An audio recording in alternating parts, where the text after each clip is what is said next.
Welcome, everyone, to a deep dive.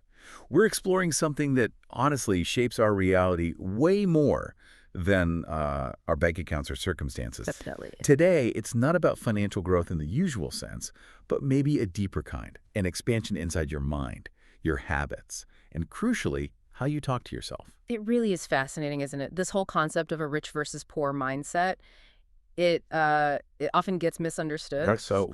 Well, what's genuinely surprising, and our source material really highlights this, is that it has almost nothing to do with how much money you actually have. Right. You know, you could be financially doing okay, even rich, but still kind of feel poor inside, like burdened by fear or limitation.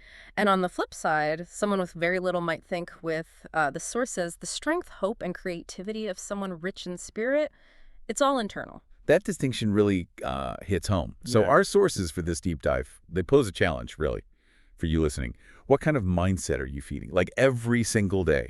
Is it that little voice whispering, oh, I can't do that, or I'm not lucky like them, or, I'll never be enough? Yeah, that familiar script. Or is it the one that quietly says, okay, there's a way, or I can learn this, I'm actually worth investing in? Mm.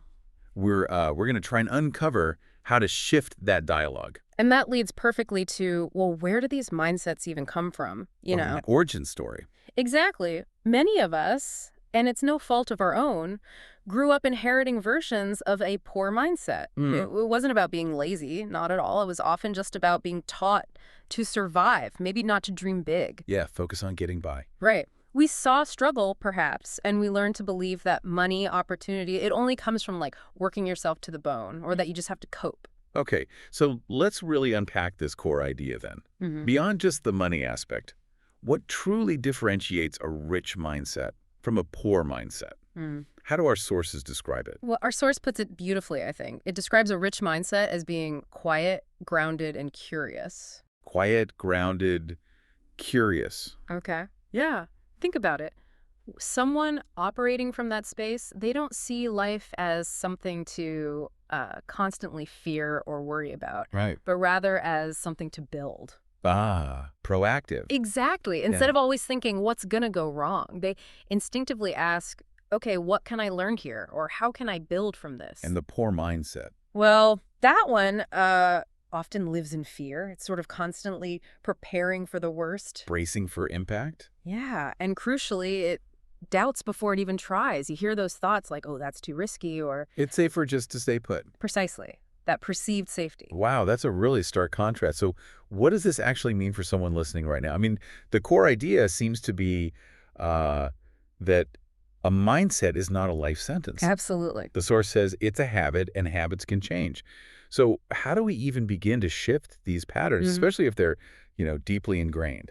Yeah, that's the key question. And the good news is you don't break them by just like forcing it. It happens through awareness. And our source offers this, what sounds simple, but it's incredibly powerful. The yet principle. The yet principle. Tell me more. Okay, so every time you catch yourself thinking or saying, I can't, you just gently mentally add yet to the end. So I can't speak English fluently Yeah. yet, or I can't change careers Yeah, yet. I see it. That single word, yet, it doesn't deny your current reality, but it immediately opens a door. Just a crack for possibility. It introduces potential. That's subtle but powerful. Okay. Shifting gears slightly, our source then dives into something I think many of us experience, maybe without fully grasping it, scarcity thinking. We tend to think scarcity just means, not enough money.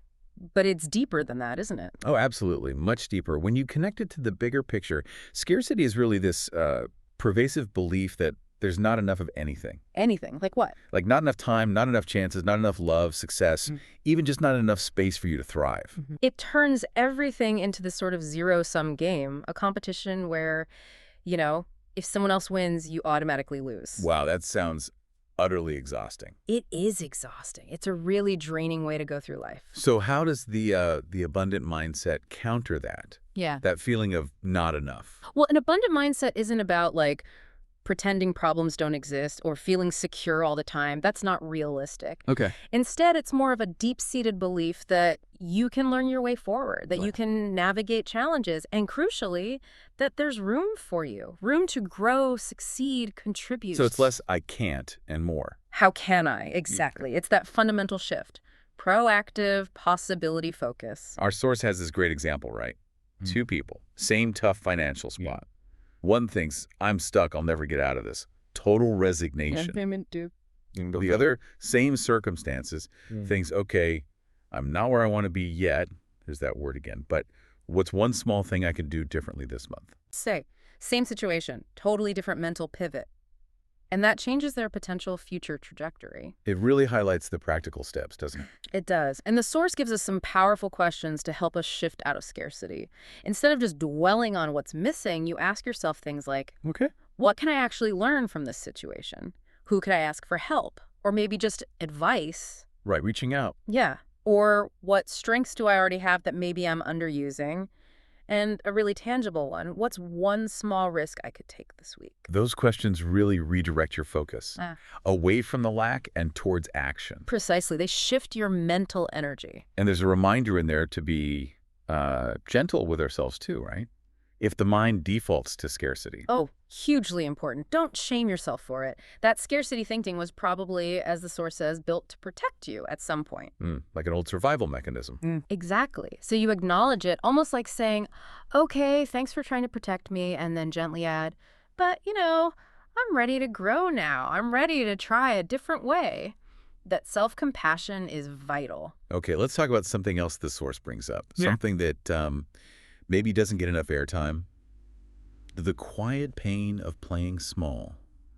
What does that actually mean? That phrase, it really resonates, doesn't it? Playing small. It basically means holding yourself back. Not because you aren't capable, but because you're, afraid. Afraid of what, typically? Failure, judgment, visibility, lots of things. It's when you don't say what you really think, maybe in a meeting, or you shy away from going after something you truly want. Why? Because it feels safer to stay hidden. And that poor mindset we talked about, it often disguises itself here. It looks like false modesty or being overly humble. But underneath, it's often just fear running the show, keeping your light dimmed. The source shared a really powerful personal story about this, didn't they? About an opportunity. Yes, an opportunity to lead a new program. And the immediate gut reaction was freezing up, thinking, oh, someone else is probably better for this, or I'm not really a leader. Been there. Right. But ultimately, saying yes, despite the fear, that changed everything for them. It led to this profound realization. Yeah. Growth doesn't come to those who play small, and neither does freedom. Wow. The comfort zone really can be a cage. It absolutely can. And connecting this to the bigger theme, the source powerfully emphasizes that you are allowed to want more. Allowed. Yes. Allowed to want more impact, more visibility, more love, more joy. Whatever more means for you. You have unique gifts, the source stresses, and when you hide that, the world loses something only you could offer. So it's not just a personal loss. Not at all. It's a loss for everyone. And that real safety, the kind that actually lasts, it comes from self-respect, from knowing deep down that whatever happens, you'll have your own back. That's a much stronger foundation than just hiding. So when a rich mindset confronts this tendency to play small, what does that look like internally? It's not suddenly being fearless. No, not at all. It's not about certainty. It's about courage. It sounds like an honest internal conversation. Okay, I see I've been holding back here. I'm scared, but I want more. I don't have all the answers, but I'm willing to try. That willingness, that seems key. It's everything. The willingness to step into the unknown, even trembling. Okay, this deep dive is really getting practical now.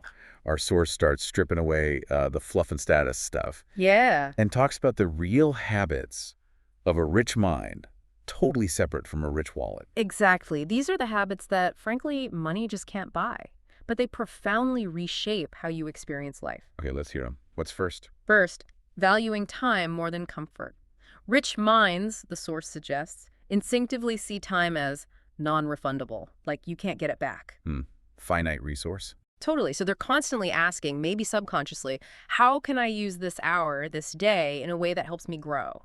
Even rest isn't just collapsing. It becomes intentional, not just avoidance. Intentional rest. I like that. Okay, what's next? Second, learning from everything. Failure, criticism, obstacles. These aren't just roadblocks to get mad about. They're seen as lessons or maybe mirrors or even training. The core question is always, what is this teaching me? Learning isn't just something you do in school. It becomes a way of living. That's a massive shift. Seeing challenges not as attacks, but as curriculum moves you from victim to student. Perfectly put. It is absolutely that shift. And building right on that, the third habit is building while poor minds wait. Building while waiting. Explain. So when a poor mindset hits a closed door, the tendency is often to just walk away, feel resigned, oh, well, guess not. Yeah, give up. A rich mindset, though, instinctively looks for ways around or through. The source says it builds a window. It's about active problem solving, deep resourcefulness, finding a path even when the obvious one seems blocked. I love that builds a window image. Yeah. Okay, what else? Fourth, setting boundaries. Yeah. And this is key. It's not about pushing people away or being cold. Right, it often gets framed that way. It does, but here it's fundamentally about protecting their energy, learning to say no sometimes without guilt, because they understand that creating space is absolutely essential for deep work, for well-being, for sanity, really. Crucial. That no without guilt part is hard but necessary. Okay, 2 more. Yep. Fifth, surrounding themselves with better questions. Instead of getting bogged down asking, ooh, why is this so hard? They consciously redirect. To what kind of questions? To questions like, okay, how can I grow stronger through this? Or instead of spinning on what if I fail, asking the more empowering, what would I regret not trying?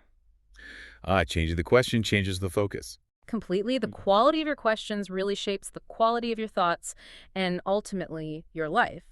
And finally, sixth, being deeply grateful even while reaching for more. Gratitude. But not just passive gratitude. No, not just the platitude. True gratitude in this context is described as active, powerful. It actually attracts opportunity because, as the source says, it opens your eyes. Opens your eyes to what? To what's already good, what is working, what's possible, the connections you might otherwise miss.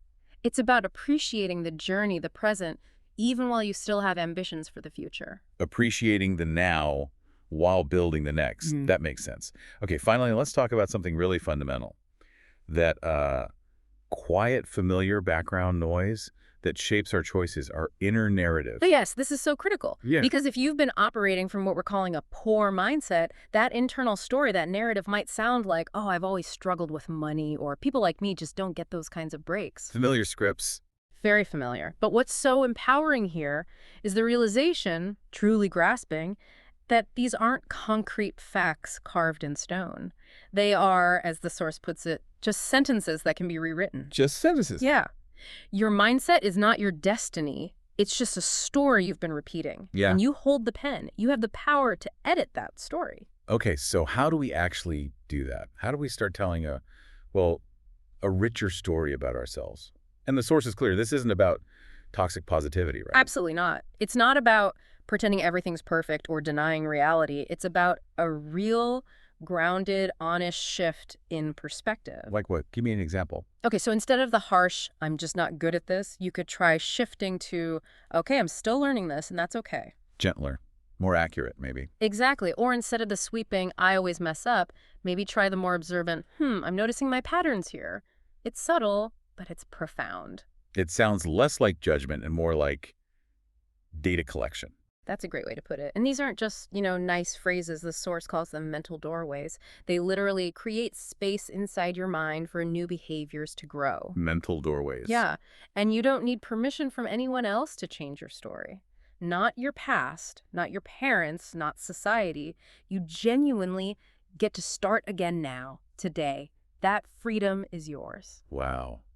That really lands. And this whole journey, it seems to mean believing in those small steps, honoring every lesson. Absolutely. You are, as the source reminds us, not a finished product, but a work in progress. You're not a failure, but a learner. You're not limited, but growing.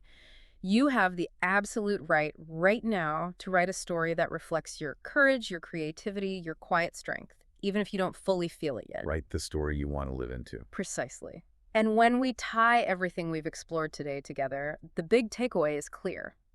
You are not trapped by your past thoughts. You really aren't. You are free to think new ones. And from those new thoughts, you absolutely can build a different kind of life. It all starts right there between your ears. That feels incredibly liberating to really take in, and the pressure's off to change everything at once. Totally off. You just need to begin with maybe one new question, one better habit, one kinder sentence in your mind. That's it. That's truly how rich thinking begins, quietly, daily, gently, no giant leaps required. So for you listening, maybe the question to carry forward from this is, as the source puts it, What story would help me rise? Powerful question. And then the invitation is just to start saying it, living it, Yeah. proving it gently to yourself.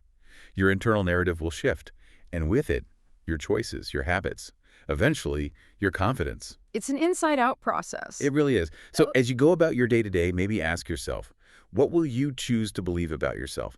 What tiny step would you take to start building that window instead of just staring at a closed door? Remember, you are absolutely allowed to outgrow your old limits. You're allowed to step into something unknown even if it feels scary. What if you finally truly show up for yourself? What might be possible then?